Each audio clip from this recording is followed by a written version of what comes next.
World News in 5. Right now. News and developments making headlines around the world in 5 minutes. World News in 5. Here on Radyo Pilipinas World Service.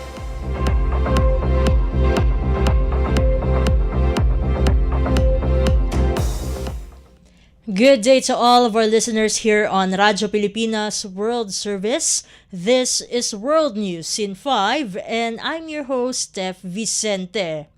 United States President Donald Trump says he has instructed negotiators to avoid rushing into a potential agreement with Iran despite reports that a deal may be close.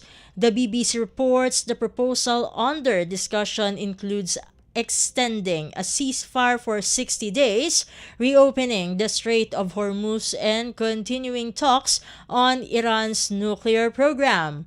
In a social media post, U.S. President Trump described the negotiations as constructive but stressed that both sides need time to ensure the deal is done correctly.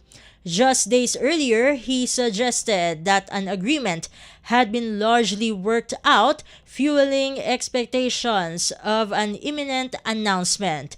However, Iranian media reports indicate there are still a few unresolved issues that could delay a final agreement. Iranian officials have also acknowledged progress but cautioned that key differences remain on critical points. The possible deal has sparked divisions among Republicans, with some lawmakers warning it may be too favorable to Iran. U.S. Senator Ted Cruz called the proposal a disastrous mistake, while Senator Roger Wicker said a temporary ceasefire could undermine recent military gains.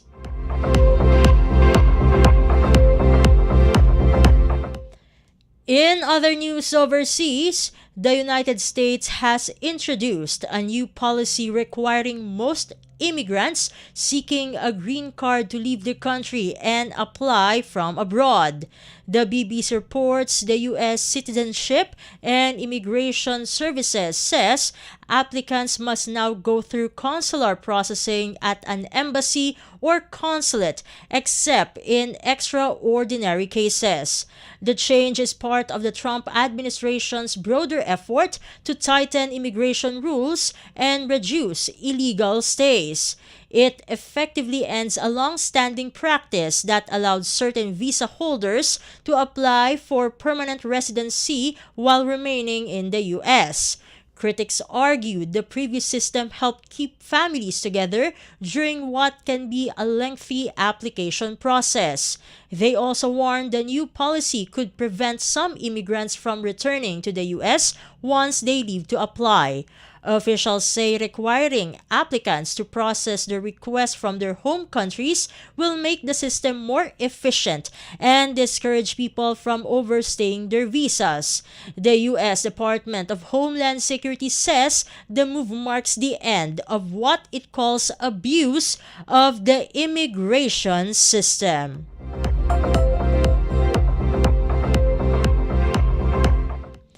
Meanwhile, Russia has launched one of its largest attacks on the Kiev region since the war began, using a new hypersonic ballistic missile that left at least 4 people dead. CNN reports United States officials say the missile, known as Oreshnik, is an intermediate-range weapon capable of carrying multiple conventional or nuclear warheads and is extremely difficult to intercept.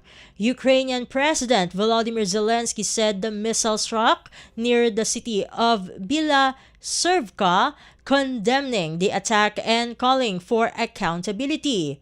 The European leaders criticized the strike as a reckless act of nuclear brinkmanship.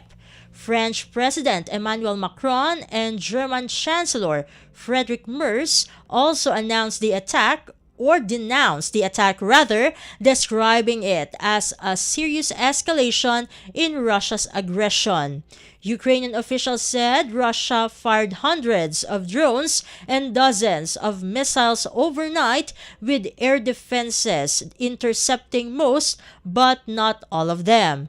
The assault follows an order from Russian President Vladimir Putin to retaliate after a deadly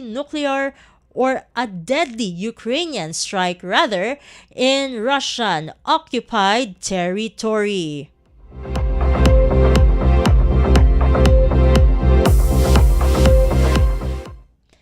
In other news overseas, police in Turkey stormed the headquarters of the main opposition Republican Party, or Republican People's Party, also known as CHP, in Ankara on Sunday, using tear gas and rubber bullets to disperse crowds gathered outside. According to CNN, the raid followed hours of tense standoffs between party supporters and officials and a newly installed court-appointed leadership. Video from local media showed riot police moving into the compound as large clouds of tear gas filled the area. The unrest was triggered by a court ruling that annulled the 2023 election of CHP leader Özgür Özel. The decision ordered that the former party head Kemal Kılıçdaroğlu, who led the party for more than a decade, be reinstated.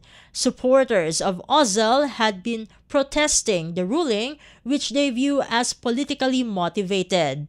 Özel had recently led the CHP to major gains in the 2024 municipal elections, dealing a significant setback from President Recep Tayyip Erdogan's ruling party. The confrontation highlights deepening political tensions in Turkey following the controversial court decision.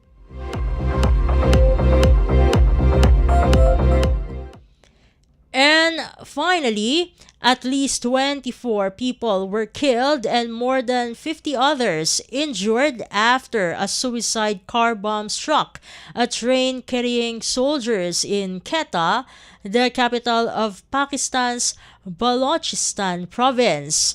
Al Jazeera reports authorities say the powerful blast derailed several train cars, some of which overturned and caught fire, causing extensive damage in the area. The Balochistan Liberation Army, a separatist militant group, has claimed responsibility for the attack. Nearby homes and buildings were also heavily damaged as emergency crews rushed to the scene. Hospitals in Quetta declared a state of emergency, with medical staff called in to treat the large number of casualties. Images circulating online showed burned train cars and vehicles with thick black smoke rising into the air.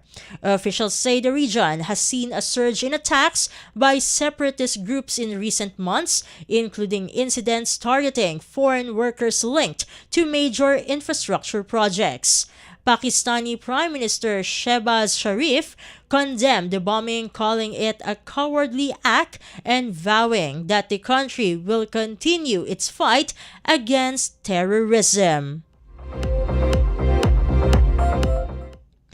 And that concludes today's edition of World News in 5. For Radyo Pilipinas World Service, this has been Steph Vicente. Good day and stay safe, everyone. World News in 5. Right now.